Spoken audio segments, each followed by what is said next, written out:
All right.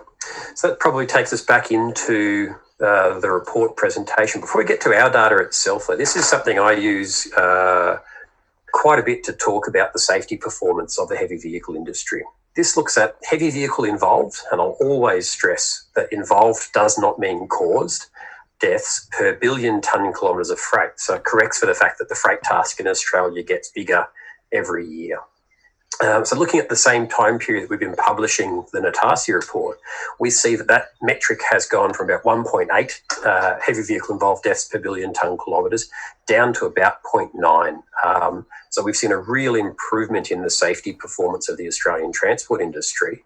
And importantly, looking forwards, we can see the path to zero. We can see a point somewhere between probably 2035 and 2050 where we should see zero heavy vehicle involved deaths in Australia for the first time in over 100 years.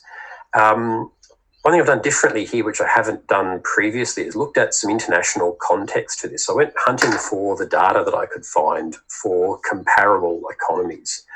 So those flags on the map are actually pretty correctly plotted on where they stand. So this actually came about from one of our underwriters who was off in France and was talking about how wonderful French truck drivers were. And he knows I use this measure, and he asked, how much safer is the French transport industry than the Australian one? And the answer is they have over 3 times the amount of harm, the number of heavy vehicle involved deaths for the given volume of freight moved than we have in Australia. Germany has about double, and the United States has about 50% more.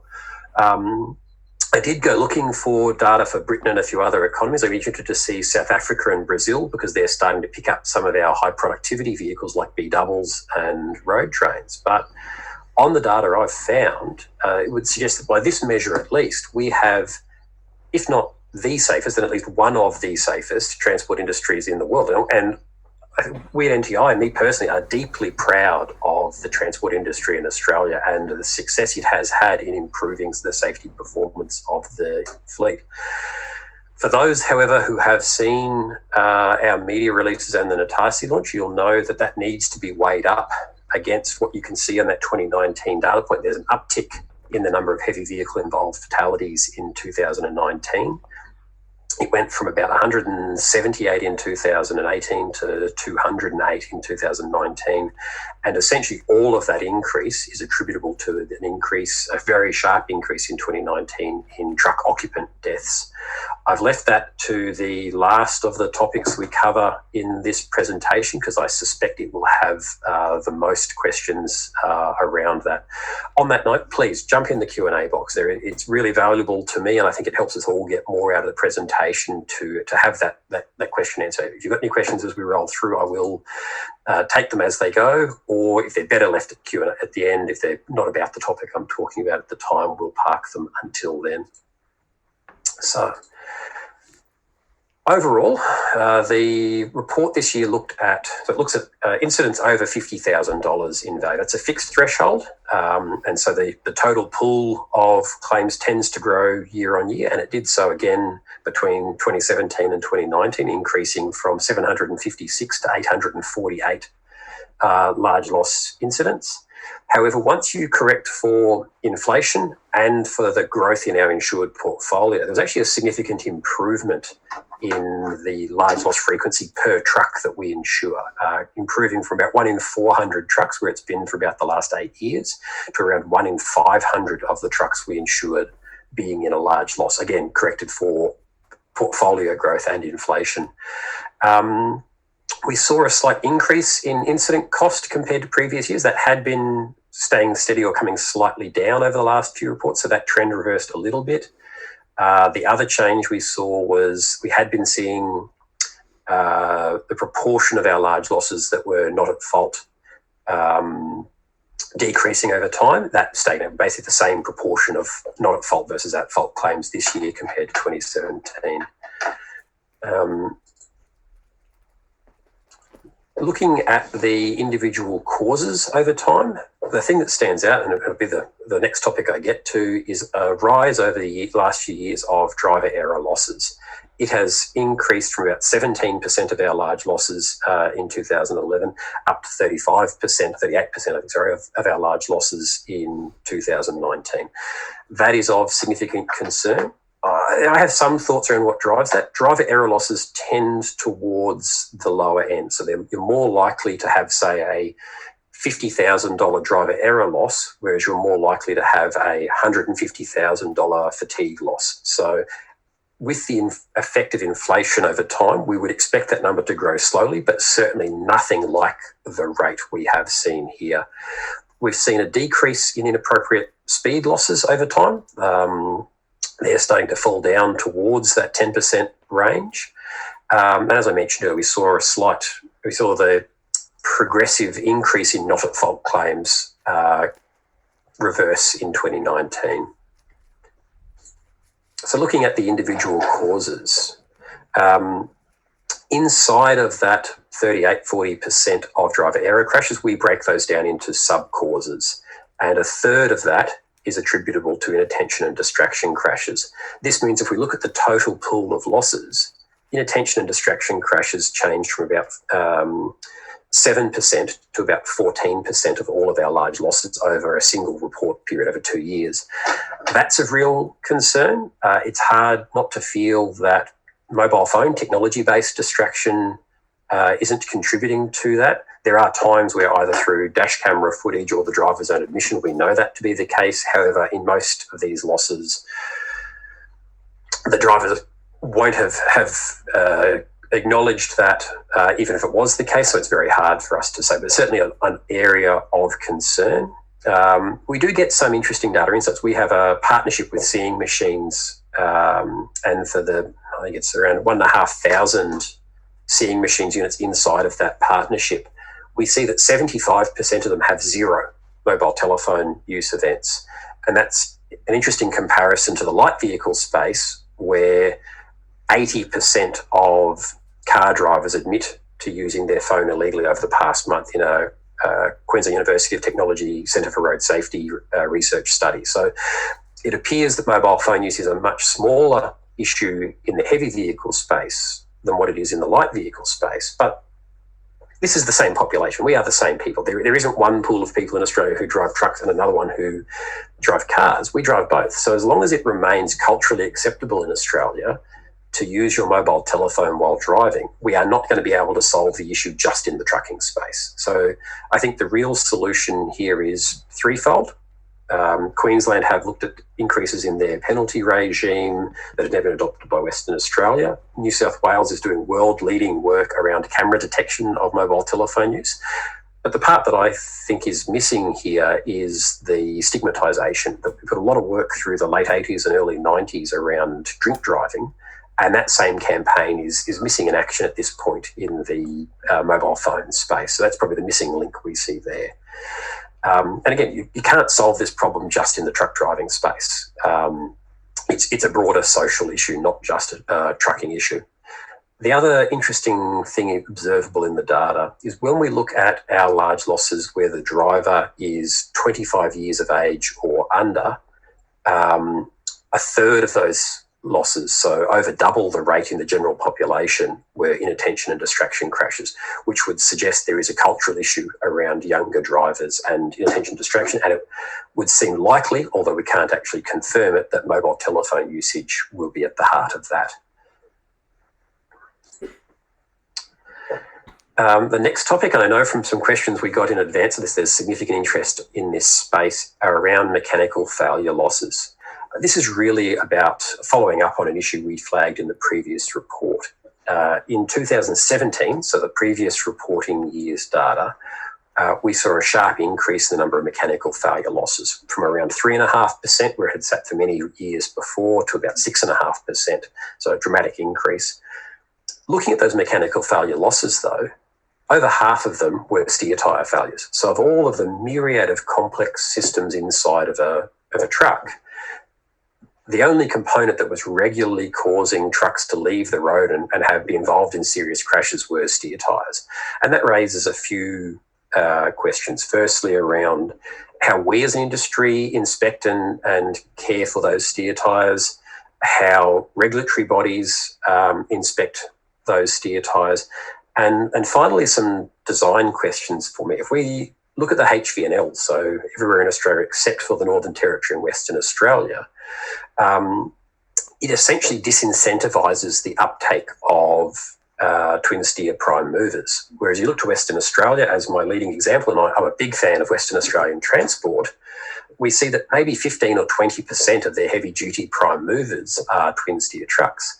Now, I would not like to be in a twin steer prime mover when one of its steer tyres lets go. That is still going to be a wild ride, but I would much prefer to be in that twin steer truck than to be in the single steer equivalent. That looking at how we can develop it, and this is one of these rare things where we have an opportunity for both a gain in productivity and a gain in safety. So there's a real case to be made to review those provisions in the HVNL. We have extensively dozens of hours of briefings to both the NTC as part of the Heavy Vehicle National Law Review and to the Productivity Commission into their 5-year review of the national regulator, provided that feedback and our data to say this is a problem that the regulations make worse rather than making better, and what can be done around that. That excites me because it would be lovely to be able to come back, say, this time next year and say, we managed to make a significant improvement in this space that is good for our industry, good for our operators, and good for our drivers for getting them home safe. So I'm very interested to see what comes from there. 2019, we saw the proportion mechanical failure losses fall back a little bit, back from 6.5% down to 4%. However, the proportion of steer tyre failures remained at that 50% range. So that is consistent year on year. That really you need to consider in the truck that there is really two classes of tyre, steer tyre and everything else. That, losing one tyre on a tri and a B double set is going to probably ruin your day, but it's very unlikely to see you off into the scenery. For anyone who follows the transport industry closely, you will not have been able to escape discussion around non-impact fire in 2019. There was a number of high-profile incidents, not the least of which being a fuel tanker fire in Wollongong that managed to catch fire at literally the intersection of the two major highways into Wollongong. And that started a lot of discussion predominantly around fuel system fires, what in the NTARC structure would be called an engine bay / cabin mechanical fire. We did see a slight increase in our non-impact fire losses between 2017 and 2019, essentially from 8% to 10%. However, it was not as a result of an increase in engine bay mechanical fires. That increase was absolutely driven out of an increase in wheel end fires. And so my message to operators, particularly to people in the workshop, are the two areas you need to focus on to stop your truck from burning to the ground on the side of the road remain the same. Keeping your wheel ends cool, so that's about brake chambers that are failing or hoses that are damaged and causing brakes to drag. It's about wheel bearing maintenance. It's about tyre inflation, particularly. Tyres were the big one for wheel end failures in 2019. And the other item, and it really just needs to be hammered home in the workshop how important it is, are starter motor power cables. That when we look at our engine bay and cabin fire losses, starter motor power cables are still the majority of those losses. We do still have a significant number of engine bay mechanical failures, but we only saw a relatively small number of those losses from high-pressure fuel systems. That is, it's important that workshop staff are appropriately skilled in that area. They are very complicated systems running at exceptionally high pressures. But if I could focus on two things, it would be wheel ends and starter motor power cables. Now, this has been probably the headline figure for NTI for, I think this is now the 6th report, making the 12th year where we have reported on this figure, that where a truck and a car are involved in a fatal crash, the car is at fault 80% of the time. In the overwhelming majority of those crashes, the person who loses their life is an occupant in the car. There are a small number of car and truck fatal crashes where the truck driver is killed or both truck and car occupants are killed. However, we did not have any of those in our insured portfolio in either 2017 or 2019. They do occur. There was one earlier in 2020 in Western Australia where the car driver is being prosecuted. But the overwhelming majority of cases, it is the car driver who is at fault, and it is a car occupant, more often not the driver themselves, who loses their life. One of the things we did not touch on at the next slide is we adopted the police methodology for describing the mode of crashes. Are they head-on crashes? Are they nose-to-tail crashes? To allow us to provide some deeper insights into these events. What we see is that, and I'll leave that for the next slide. Looking at the fatal versus non-fatal, if we look at the non-fatal crashes, the majority of fault flips that in a non-fatal crash involving a truck and a car, the truck is at fault 60% of the time. Now, on the one hand, it'd be great if that was less than half. That would give us something, I think, to very much stand on our soapbox and be proud of. But on the flip side, 60%, it should be harder. It is harder to drive a 60-ton D double than it is to drive a 1.5-ton Corolla. So the fact that that ratio is only at 60% is in itself, in my view, still a positive endorsement of the amazing skill of the Australian truck driving population. That I'd love to see it lower. I'm not going to back away from that. But even that number, in my view, is an endorsement of the relative performance of light vehicle versus heavy vehicle drivers in Australia. And the final point I'll touch on in this slide is a real difficult one. In the previous report, for the first time, we evaluated the contribution of suicide to our fatal truck and car crashes. In the 2017 data, 37.5% of our fatal car and truck crashes were indicated or strongly indicated to be suicide.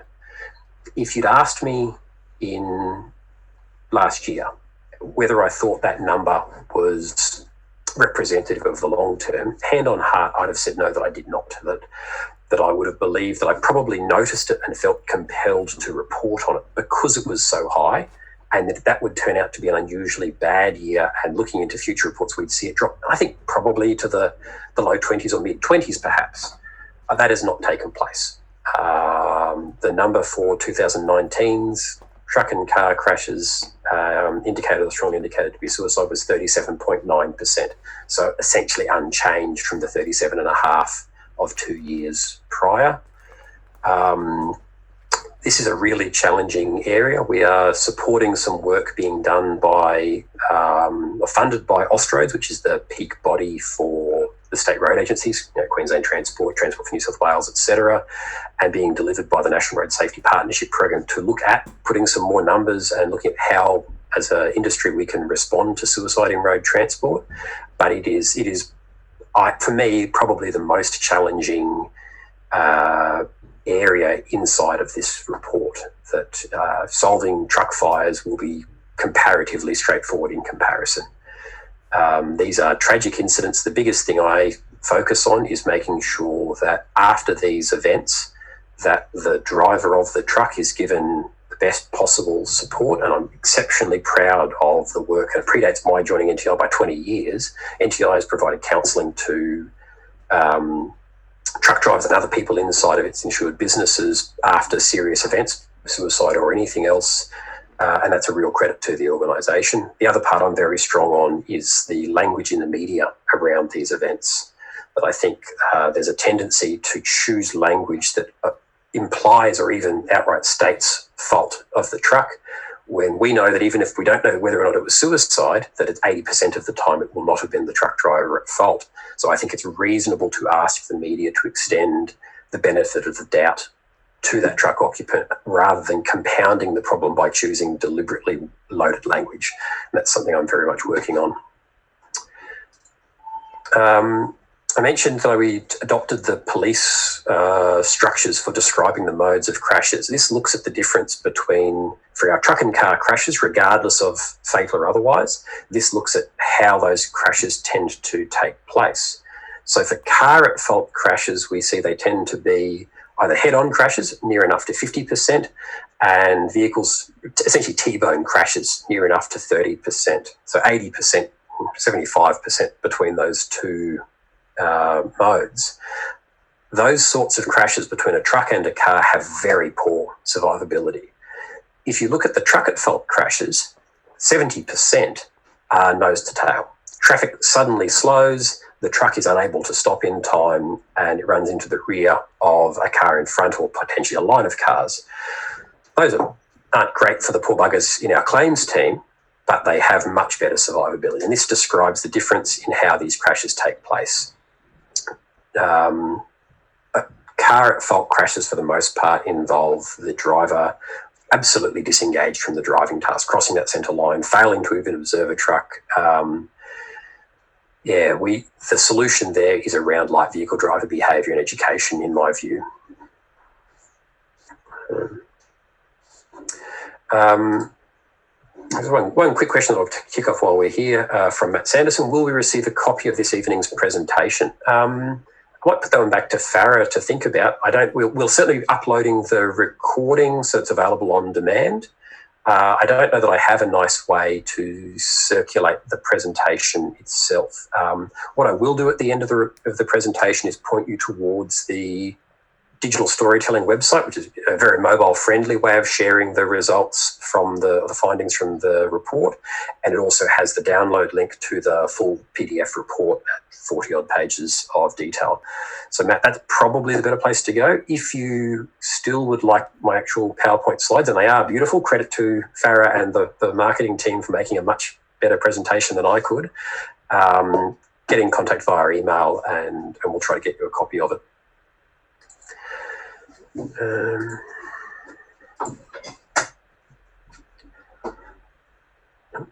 My thing has paused. There we go. Sorry.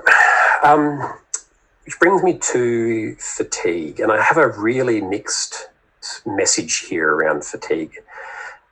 In 2019, we saw the lowest ever proportion of our large losses caused by fatigue in the history of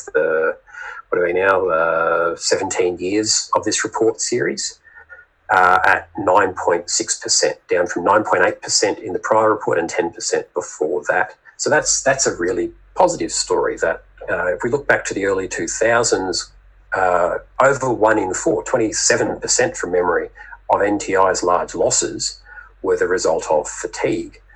As an industry, that was clearly at that time not effectively under control, and to some degree the regulatory environment we now work within is the result of our failure to get our affairs in order.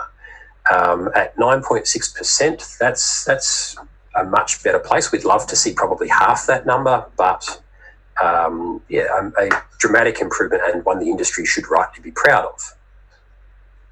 The flip side, though, is that fatigue remains the single largest killer of our insured drivers, and I'll come to that in its own slide. So whilst the overall proportion of fatigue crashes is going down, your risk as a driver of losing your life in one of those crashes remains significant.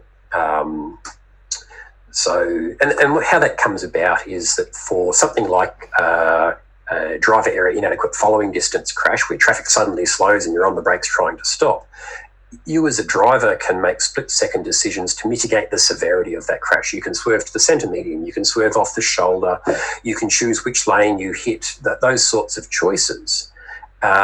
In a fatigue crash, the driver is, in our language, they are generally sound asleep. They have no ability to mitigate the severity of those events, and whether they live or die comes down to nothing more essentially than luck. If they're lucky, the truck is sitting upright in a paddock with no damage. If they are unlucky, it falls over and it strikes a bridge abutment or road furniture and they lose their life.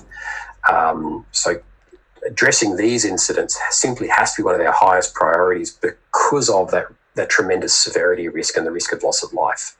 I'd contrast that, again, probably another one is to rollover while tipping losses.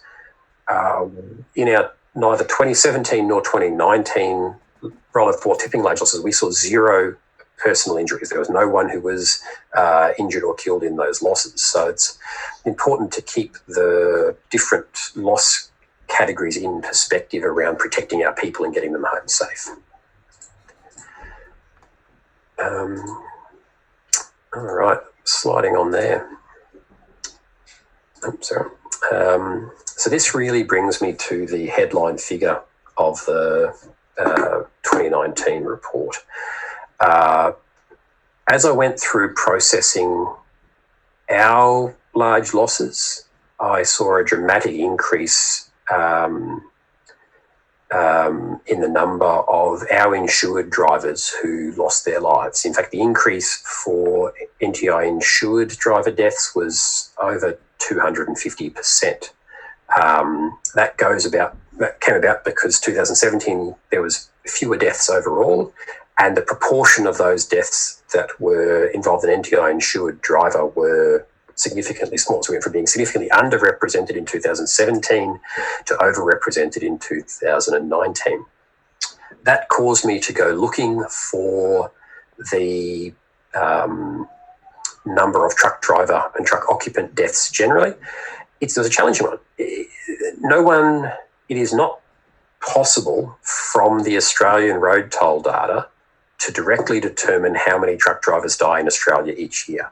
The Department of Infrastructure do report on it in what they call their detailed release that comes out, I think, 2.5 years after that year. Actually, it'll come out in middle of 2020. We'll have the 2018 data.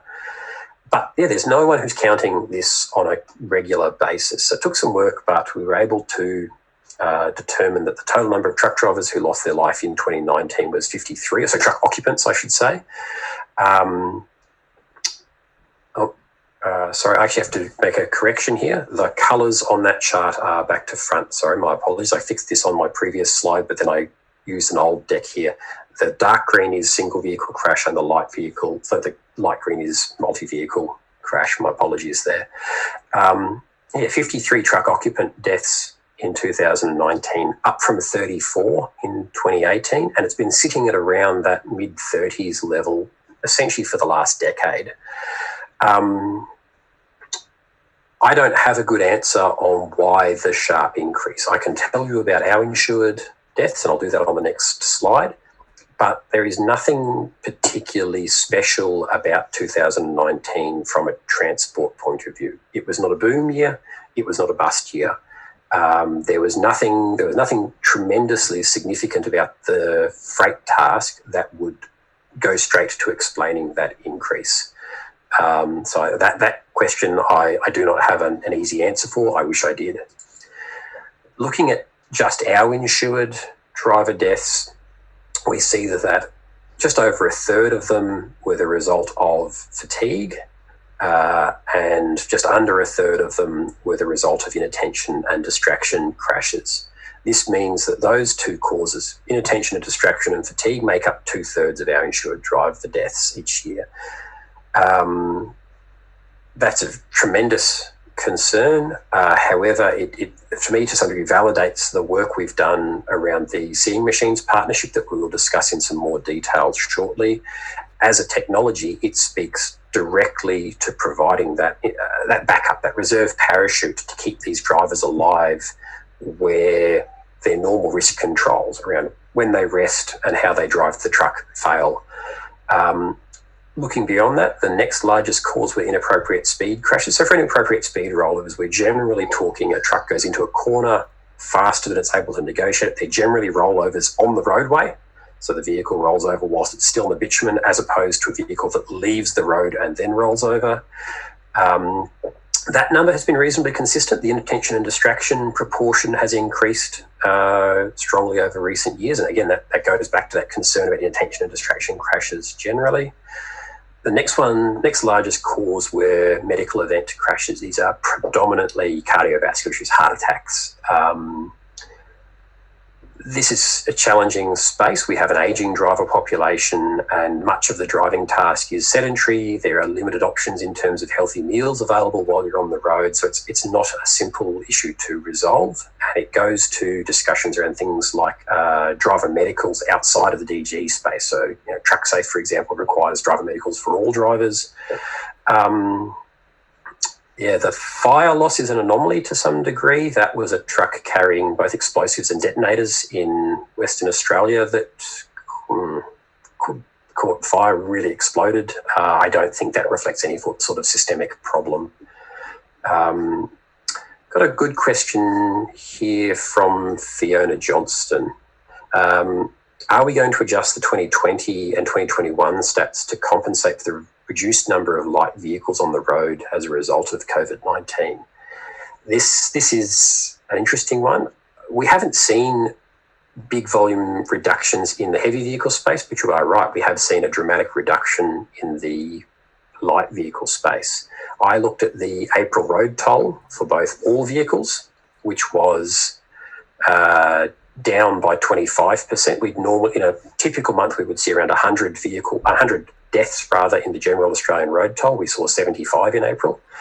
In the heavy vehicle involved, and again, as always, I will stress involved does not mean caused, we would normally see around 17 heavy vehicle involved deaths. That's light vehicle occupancy, that's heavy vehicle. It's just that there was at least one truck involved in that incident. And we saw 11, so about a 35% reduction in heavy vehicle involved deaths in April. We will certainly have to comment on that in the 2021 reporting on the 2020 data. It also makes a very interesting case study. It makes things like working remotely, working from home, and mass transit really brings that to the forefront. If we can reduce the number of car journeys, that is probably the smartest way to reduce the number of people who lose their lives on Australia's roads. That very quickly it became apparent during that pandemic exactly how essential road transport was, how essential trucks were, and how discretionary car travel was. And to understand that and to say you need to support the trucking industry whilst reducing the hazard that discretionary light vehicle trips take simply has to be part of our road safety thinking moving forwards. One final thing on our truck driver deaths.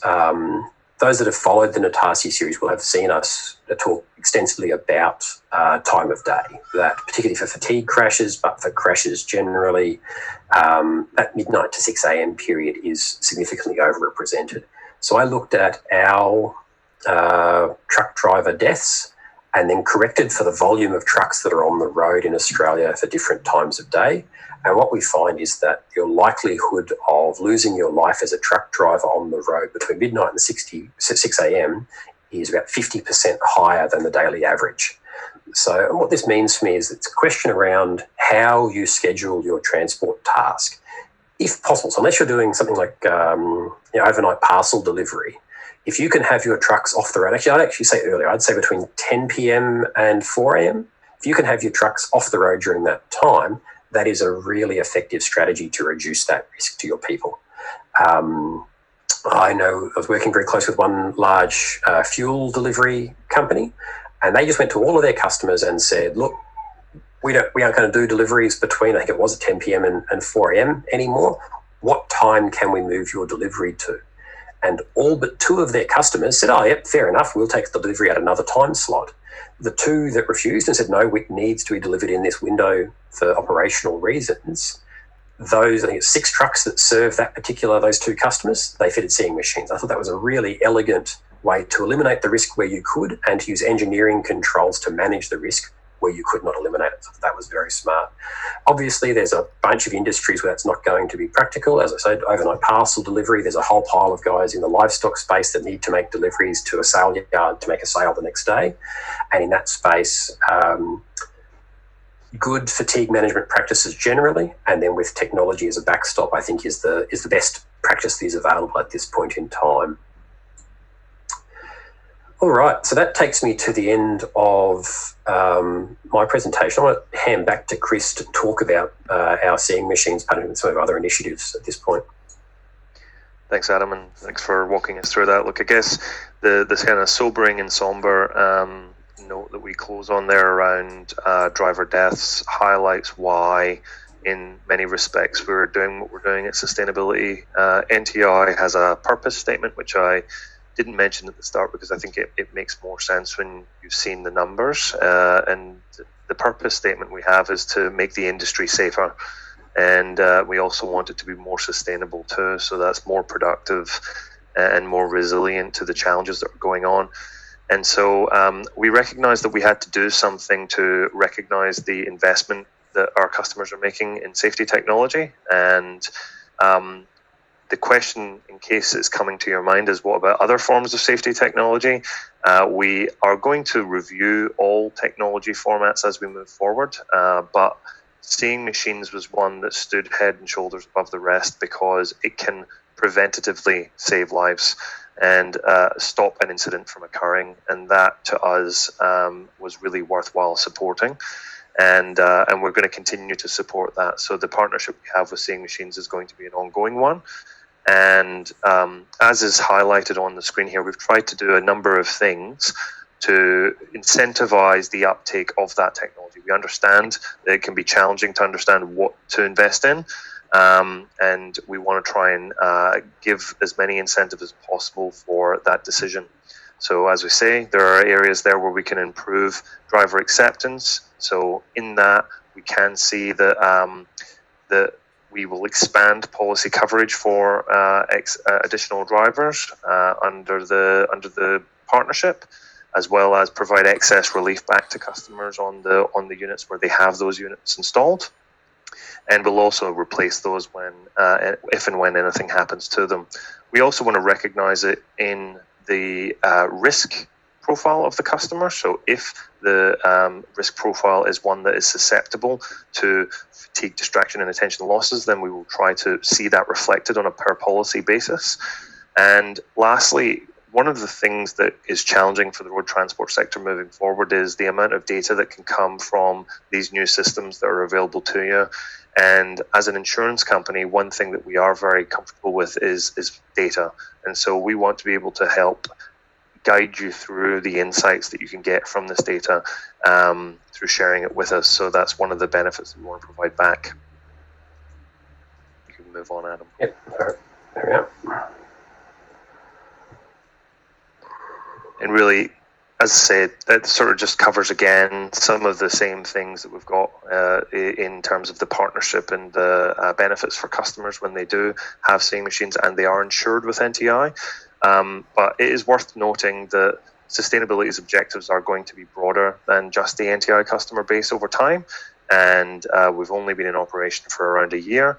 And as we move forward, we want to be able to sort of work with you, not just on things like the technology that you have to try and use to make your business safer and more productive, but also the challenges that creates. And as Adam moves on to the next slide, a common thing that we get asked about when a company is going through a change, and whether that's change of technology and implementing something like Seeing Machines, which can create a lot of challenges for drivers, having cameras pointed at them potentially for the first time. Can be quite a vulnerable experience, and then having to have discussions around things like micro sleeps as well can be challenging because they may be related to health issues that, as Adam mentioned before, we know that it's a challenging industry with respect to managing health. So one of the things that we've adapted and brought on board is this thing called the NTI Traction Program. And just briefly to touch on what that is, we really just want to help customers understand how mature the risk environment is inside their own business. So this is about understanding what best practice is, and it's also about allowing employers in particular to understand their feedback from their own staff. So this allows their own people, their drivers, their warehouse staff, and everyone else to give them feedback on whether or not they feel safe at work. And that obviously is of chief concern to us as well as to all of you.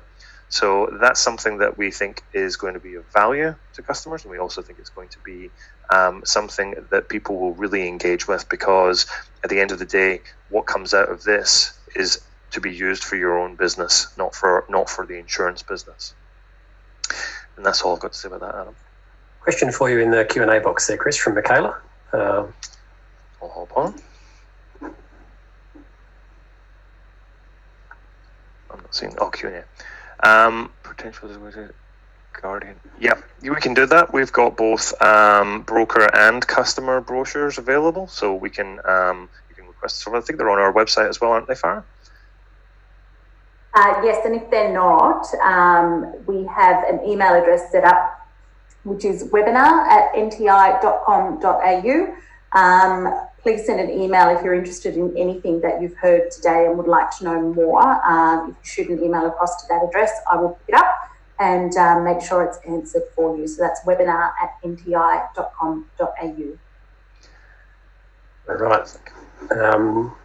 So that then brings us to the formal Q&A section. It's probably been a little bit quieter during the presentation than I was anticipating. I see a number of names in that participant list, but I know that if I was at a truck stop, a pub, or a conference, that I wouldn't be able to stop them from talking about this topic for about an hour. So I'm pretty sure there's going to be some good questions from the audience. Otherwise, I will start calling people out name by name. So while we're waiting for one of those questions to arrive, I think it'd be worth saying that if anybody is interested in finding out about the initiatives that have been discussed today with sustainability, please reach out to whether it be your broker to contact NTI, or if we have any brokers on today, you can contact your state development specialist who can give you more information. And as I said, the starting point for a lot of this may be to get just that initial gap test to understand where's my health check, where am I at, what could I be focusing on, what could I be doing better, and help you through that way. I might just start naming names, Adam. I won't just start naming names. I'm going to do it, I'm afraid. But first, before I'll just slide onto this next slide here. Up the top there is the URL for what's called the digital storytelling version. It's a website that we aim to pick out the key findings out of the report and present them in a way that is intentionally very mobile phone friendly. It's about getting it to drivers, getting it to depot managers, getting it to workshop managers. Really trying to get this story out to the people who are in a position to influence some of these things. From that website link, there's then also a download report button you can click that'll take you where you can download the full PDF report. I've got a question from Scott Simpson. G'day, Scott. You are certainly one of the ones I would expect to be able to talk on these topics at great length. He asks, mechanical failures, does the report share info by state? No, it does not, but I will grab you offline and we can have a chat about some of those figures. It's an interesting one for me to look at further, particularly around the steer tyre failures. I want to look at. I don't. For those who, it's a question I would probably expected to be asked. Is there anything about brand, narrow, a standard steer tyre versus a super single task? I don't see any strong patterns, but it's questions I want to ask more about. So expect to see more information in the 2021 and 2022 reports in that space. I've got a question from Steve Corcoran. G'day, Steve. Good to see you here. Insurance Council has years of data. It's an interesting one. So I regularly get pulled in as a subject matter expert to the Insurance Council of Australia. The challenge becomes that their information is going to be very much amalgamated. But our data systems for holding truck crash data are very rich. We have a whole pile of information, whereas a general insurer might just have two codes, one for truck crash and one for truck stolen or something like that. So by the time you get up to the Insurance Council of Australia as a peak body, the ability to do the sort of deep insights we pull out here is really challenging.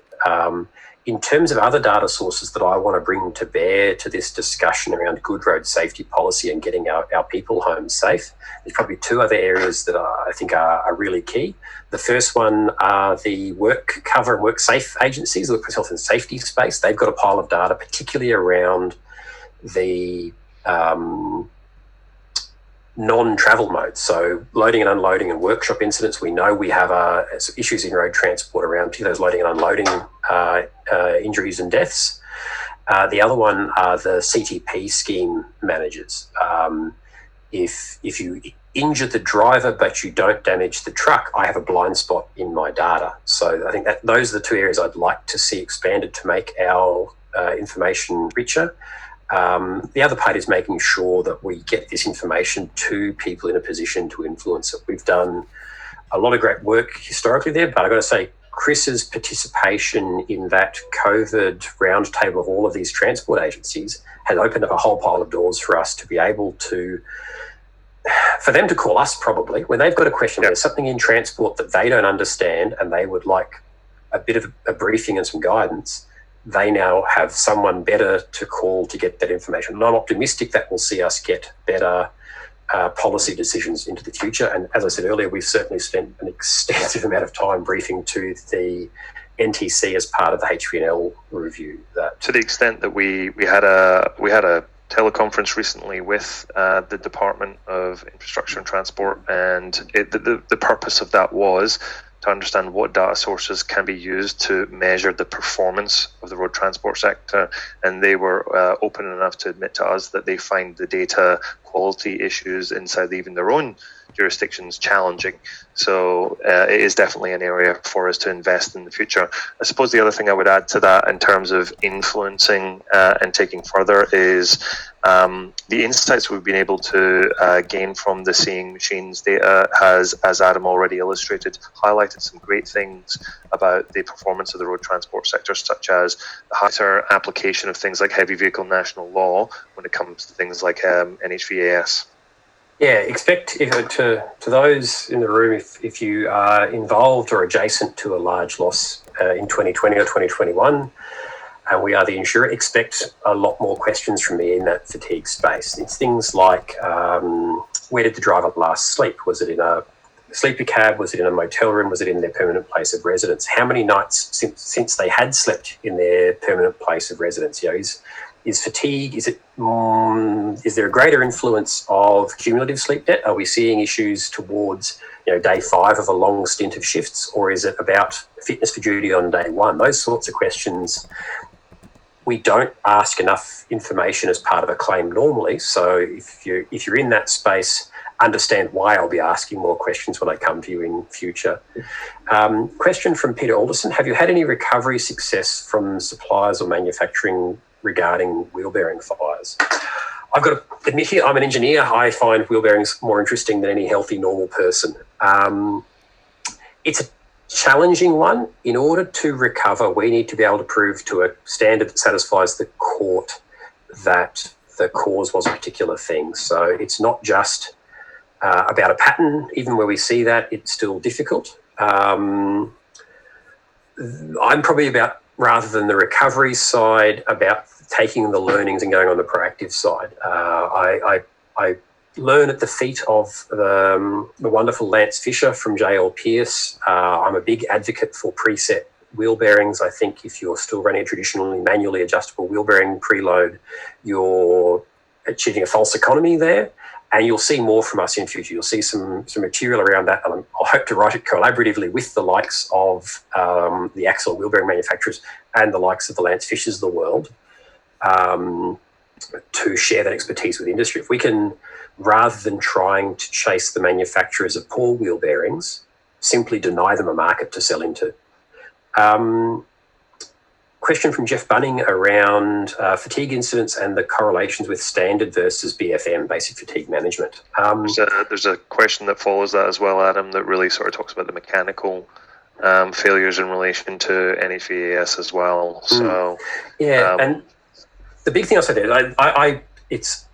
A likely outcome of the Productivity Commission's report that is currently sitting with government awaiting being tabled to Parliament is a recommendation that someone with data like ours does research on NHVAS.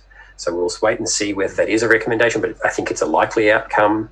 One thing I will caution is to understand the difference between causation and correlation here, and to understand population normalisation.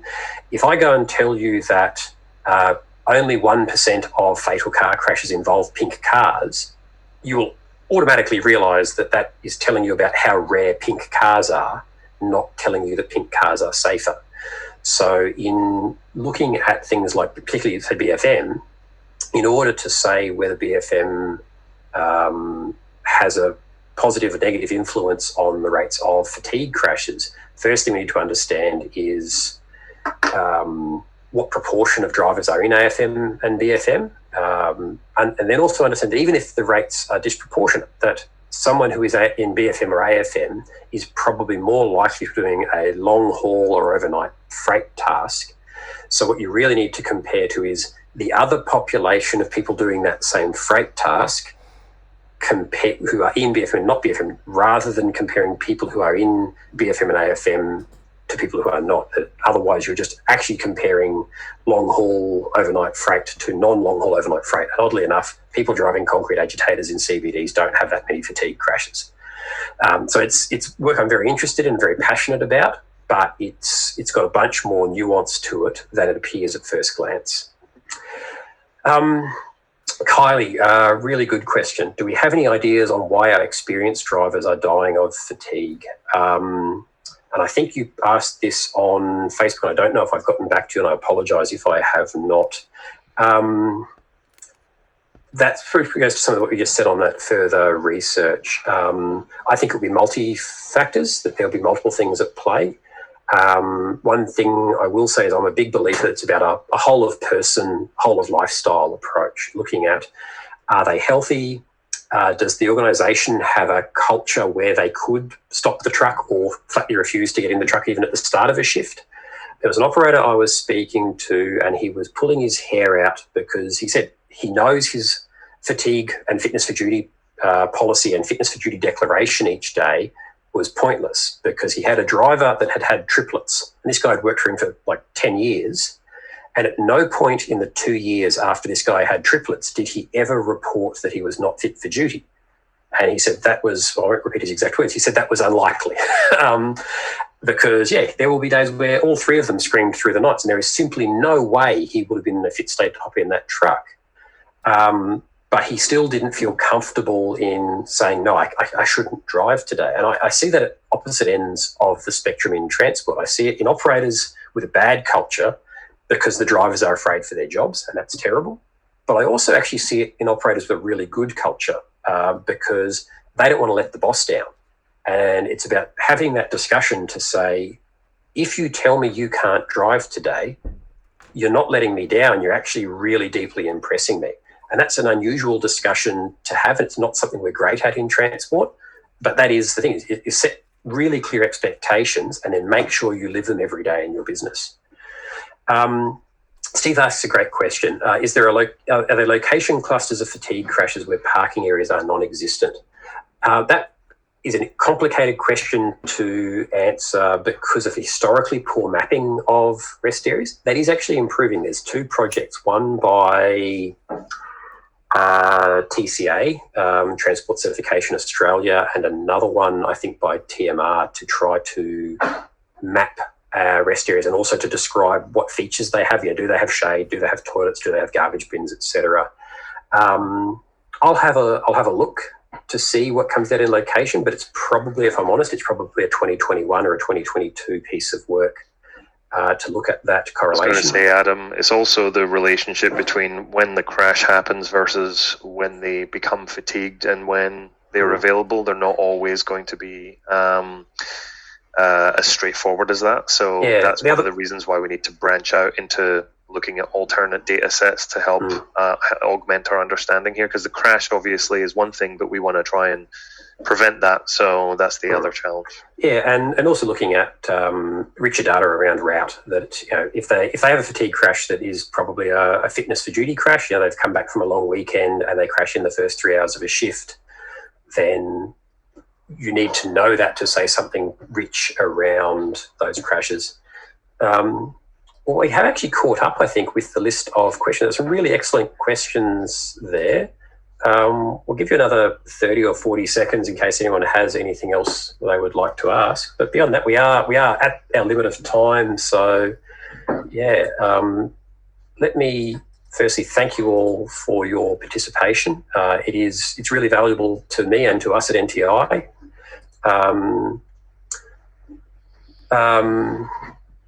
G'day, Rod. I think you just missed very much the similar question that we might have been answering from Steve Corcoran on that, the correlation between rest areas and... so Rod Hannafy, one of my favourite people, in fact, two of my favourite people in transport are in this audience. So I've got a shout out to Rod Hannafy and a shout out to Alan Pincott. You guys are absolute legends and heroes in my mind.